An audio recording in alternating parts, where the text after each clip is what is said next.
So raise your hand if you know someone in your immediate family or circle of friends who suffers from some form of mental illness. Yeah, I thought so, not surprised. And raise your hand if you think that basic research on fruit flies has anything to do with understanding mental illness in humans. Yeah, I thought so. I'm also not surprised. I can see I got my work cut out for me here. As we heard from Dr. Insel this morning, psychiatric disorders like autism, depression, and schizophrenia take a terrible toll on human suffering. We know much less about their treatment and the understanding of their basic mechanisms than we do about diseases of the body. Think about it. In 2013, the second decade of the millennium, if you're concerned about a cancer diagnosis and you go to your doctor, you get bone scans, biopsies, and blood tests. In 2013, if you're concerned about a depression diagnosis, you go to your doctor and what do you get? A questionnaire. Part of the reason for this is that we have an oversimplified and increasingly outmoded view of the biological basis of psychiatric disorders.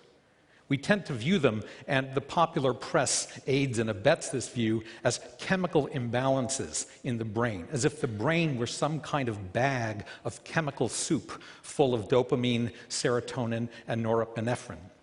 This view is conditioned by the fact that many of the drugs that are prescribed to treat these disorders, like Prozac, act by globally changing brain chemistry, as if the brain were indeed a bag of chemical soup. But that can't be the answer, because these drugs actually don't work all that well. A lot of people won't take them or stop taking them because of their unpleasant side effects. These drugs have so many side effects because using them to treat a complex psychiatric disorder is a bit like trying to change your engine oil by opening a can and pouring it all over the engine block. Some of it will dribble into the right place, but a lot of it will do more harm than good. Now, an emerging view that you also heard about from Dr. Insel this morning is that psychiatric disorders are actually disturbances of neural circuits that mediate emotion, mood, and affect. When we think about cognition, we analogize the brain to a computer. That's no problem. Well, it turns out that the computer analogy is just as valid for emotion.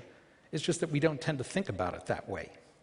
But we know much less about the circuit basis of psychiatric disorders because of the overwhelming dominance of this chemical imbalance hypothesis.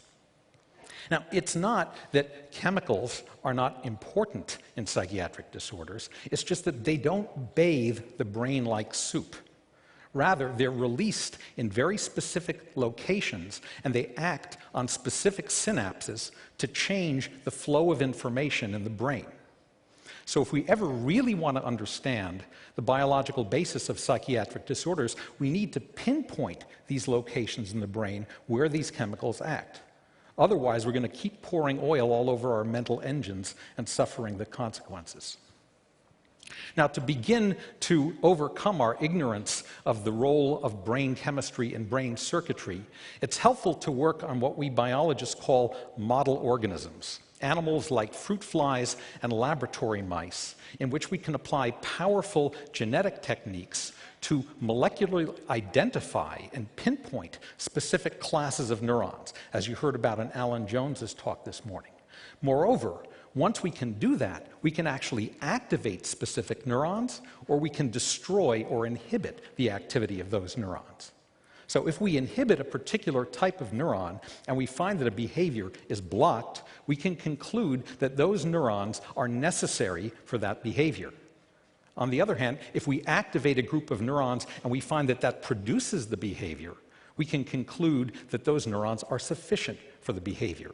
So in this way, by doing this kind of test, we can draw cause and effect relationships between the activity of specific neurons in particular circuits and particular behaviors, something that is extremely difficult, if not impossible, to do right now in humans. But can an organism like a fruit fly, it's a great model organism because it's got a small brain, it's capable of complex and sophisticated behaviors, it breeds quickly, and it's cheap. But can an organism like this teach us anything about emotion-like states? Do these organisms even have emotion-like states, or are they just little digital robots? Charles Darwin believed that insects had emotion and expressed them in their behaviors, as he wrote in his 1872 monograph on the expression of the emotions in man and animals. And my eponymous colleague Seymour Benzer believed it as well. Seymour is the man that introduced the use of Drosophila here at Caltech in the 60s as a model organism to study the connection between genes and behavior. Seymour recruited me to Caltech in the late 1980s. He was my Jedi and my rabbi while he was here. And Seymour taught me both to love flies and also to play with science. So how do we ask this question? It's one thing to believe that flies have emotion-like states, but how do we actually find out whether that's true or not? Now, in humans, we often infer emotional states, as you'll hear later today, from facial expressions. However, it's a little difficult to do that in fruit flies. It's kind of like landing on Mars and looking out the window of your spaceship at all the little green men who are surrounding it and trying to figure out, how do I find out if they have emotions or not? What can we do? It's not so easy. Well, one of the ways that we can start is to try to come up with some general characteristics or properties of emotion-like states, such as arousal, and see if we can identify any fly behaviors that might exhibit some of those properties. So 3 important ones that I can think of are persistence, gradations in intensity, and valence. Persistence means long-lasting. We all know that the stimulus that triggers an emotion causes that emotion to last long after the stimulus is gone. Gradations of intensity means what it sounds like. You can dial up the intensity or dial down the intensity of an emotion. If you're a little bit unhappy, the corners of your mouth turn down and you sniffle, and if you're very unhappy, tears pour down your face and you might sob. Valence means good or bad, positive or negative. So we decided to see if flies could be provoked into showing the kind of behavior that you see by the proverbial wasp at the picnic table. You know, the one that keeps coming back to your hamburger the more vigorously you try to swat it away and seems to keep getting irritated. So we built a device which we call a puffomat, in which we could deliver little brief air puffs to fruit flies in these plastic tubes on our laboratory bench and blow them away.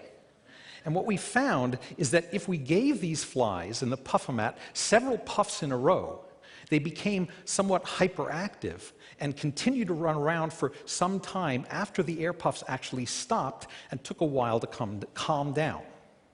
So we quantified this behavior using custom locomotor tracking software developed with my collaborator Pietro Perona, who's in the electrical engineering division here at Caltech. And what this quantification showed us is that upon experiencing a train of these air puffs, the flies appear to enter a kind of state of hyperactivity, which is persistent, long-lasting, and also appears to be graded. More puffs or more intense puffs make the state last for a longer period of time. So now we wanted to try to understand something about what controls the duration of this state. So we decided to use our puffomat and our automated tracking software to screen through hundreds of lines of mutant fruit flies to see if we could find any that showed abnormal responses to the air puffs. And this is one of the great things about fruit flies. There are repositories where you can just pick up the phone and order hundreds of vials of flies of different mutants and screen them in your assay and then find out what gene is affected in the mutation. So doing this screen, we discovered one mutant that took much longer than normal to calm down after the air puffs. And when we examined the gene that was affected in this mutation, it turned out to encode a dopamine receptor. That's right, flies, like people, have dopamine, and it acts on their brains and on their synapses through the same dopamine receptor molecules that you and I have. Dopamine plays a number of important functions in the brain, including in attention, Arousal, reward, and disorders of the dopamine system have been linked to a number of mental disorders, including drug abuse, Parkinson's disease, and ADHD. Now, in genetics, it's a little counterintuitive. We tend to infer the normal function of something by what doesn't happen when we take it away, by the opposite of what we see when we take it away. So when we take away the dopamine receptor and the flies take longer to calm down, from that we infer that the normal function of this receptor and dopamine is to cause the flies to calm down faster after the puff. And that's a bit reminiscent of ADHD, which has been linked to disorders of the dopamine system in humans. Indeed, if we increase the levels of dopamine in normal flies by feeding them cocaine after getting the appropriate DEA license, oh my God.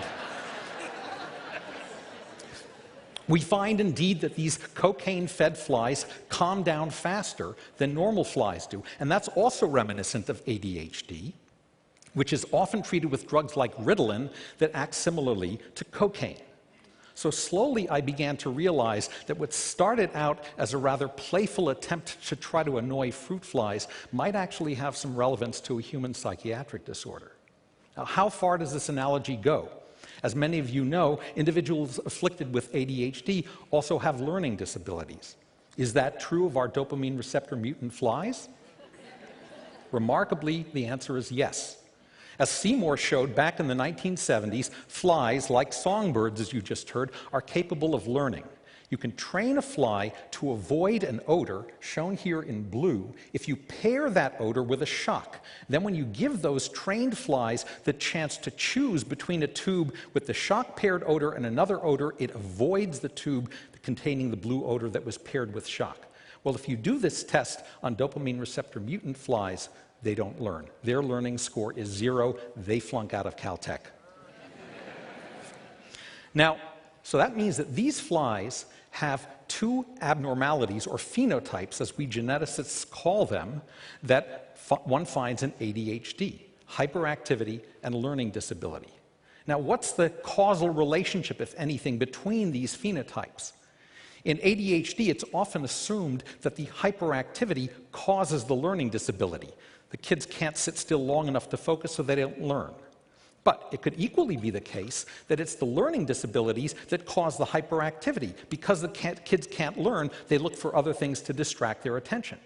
And a final possibility is that there's no relationship at all between learning disabilities and hyperactivity, but that they are caused by a common underlying mechanism in ADHD.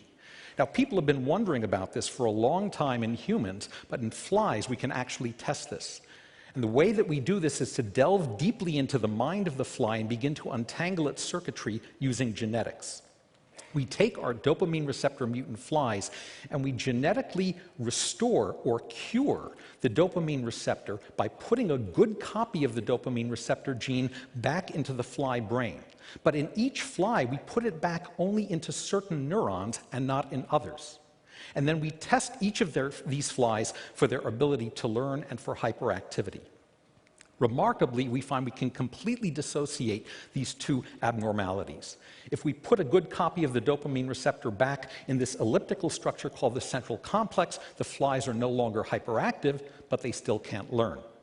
On the other hand, if we put the receptor back in a different structure called the mushroom body, the learning deficit is rescued, the flies learn well, but they're still hyperactive. What that tells us is that dopamine is not bathing the brain of these flies like soup. Rather, it's acting to control two different functions on two different circuits. So the reason there are two things wrong with our dopamine receptor fly is that the same receptor is controlling two different functions in two different regions of the brain. Whether the same thing is true in ADHD in humans, we don't know, but these kinds of results should at least cause us to consider that possibility.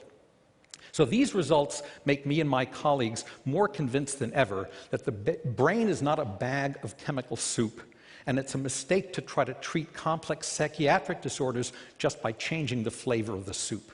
What we need to do is to use our ingenuity and our scientific knowledge to try to design a new generation of treatments that are targeted to specific neurons and specific regions of the brain that are affected in particular psychiatric disorders.